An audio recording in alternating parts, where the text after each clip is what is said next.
இல்ல, அவர் அடிக்கடி என்ன பார்த்து ஒரு கேள்வி கேட்பாரு, கனிமொழிக்கு என்ன தகுதி இருக்குன்னு. 2வது முறையாக மக்களால் தேர்ந்தெடுக்கப்பட்ட ஒரு பிரதிநிதியாக நான் அவருக்கு பதில் சொல்றேன்.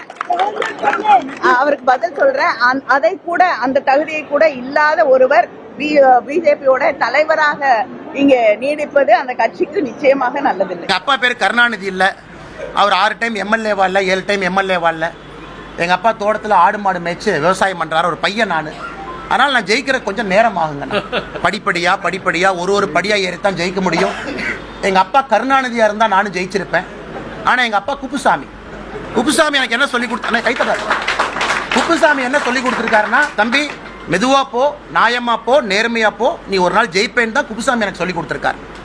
கனிமொழி அக்கா சொல்லியிருக்காரு, அண்ணாமலை அவர்கள் மாநில தலைவர் பொறுப்பிலிருந்து விலக வேண்டும்னு. ஒருவேளை கனிமொழி அக்கா பிஜேபிக்கு வர மாதிரி இருந்தால் பரிசீலனை பண்றேன்.